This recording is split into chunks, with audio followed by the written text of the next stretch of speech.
We begin tonight as President Biden is calling out the University of Idaho for its new campus-wide contraception ban. Just 2 weeks ago, U of I announced it is limiting access to birth control on campus and warning staff that even talking to students about abortion could lead to jail time. Tonight, KREM 2's Janelle Finch is digging deeper and speaking with a University of California Davis law professor about the legality of U of I's new policies. She's joining us live now with more. Janelle? Ziegler is leading an upcoming University of Idaho event that discusses abortion rights in a post-Dobbs world. When she read the University of Idaho's new guidelines around how staff can talk about abortion, especially with guidelines on upholding neutral language, she says this is unconstitutional. In the letter to U of I staff, employees were told they may continue classroom discussions about abortion, but teachers must maintain instructor neutrality. But the university doesn't define neutrality. Walk me through your thoughts on how you can really monitor neutrality in all of this.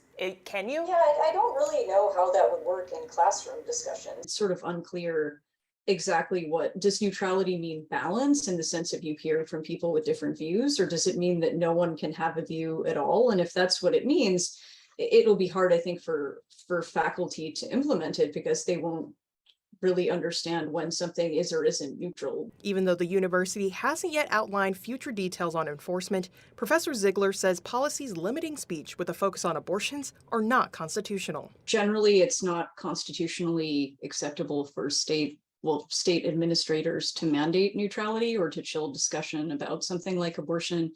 There are a variety of reasons for that. Universities are generally places where the courts want to see more of a free exchange of ideas. Professor Ziegler says the policies are a reflection of today's political climate. It's part of a kind of broader trend in the sense that there are conservative lawmakers elsewhere in the country who are nervous about what they see as kind of the indoctrination of students, who are prescribing, how discussion can take place on a wide variety of topics related to, race, sexuality, gender, etc. The risk with these policies, she says, is student learning. It's from an exchange of ideas with people with whom you don't agree. Like, that's how you build empathy. It's how you open your mind to new ideas.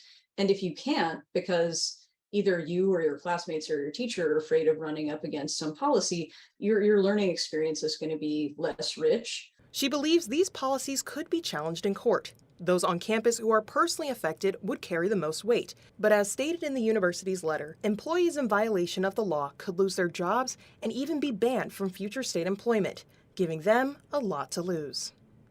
So this all happened, Janelle, on the heels of the Supreme Court overturning Roe v. Wade. Did the professor you speak with have any insight on that and how that played into this decision?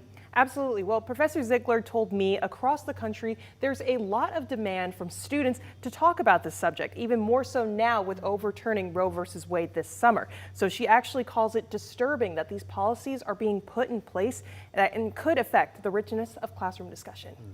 It'll be interesting to see how it plays out, Janelle. Thank you very much.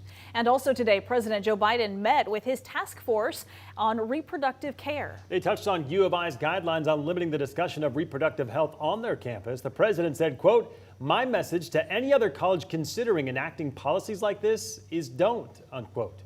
Coming up at 6:30, we'll hear from the president and vice president on what the next steps to protect reproductive health are. We'll also hear from the U.S. Secretary of Education, Miguel Cardona, as on the implications of Title IX, which prohibits sex-based discrimination in any school or higher education program that receives federal funding. So what that means when it comes to those new guidelines outlined by the University of Idaho, we are still waiting to see. But again, that's coming up in just under 30 minutes. Well, of course, we will continue to track the details of the U of I's new policy on abortion and contraception on campus and what that means for students. For the latest details, though, on the ban, just head to our website at KREM.com. You can also text the word Idaho to 509-448-2000. We'll send our latest reporting right to your phone.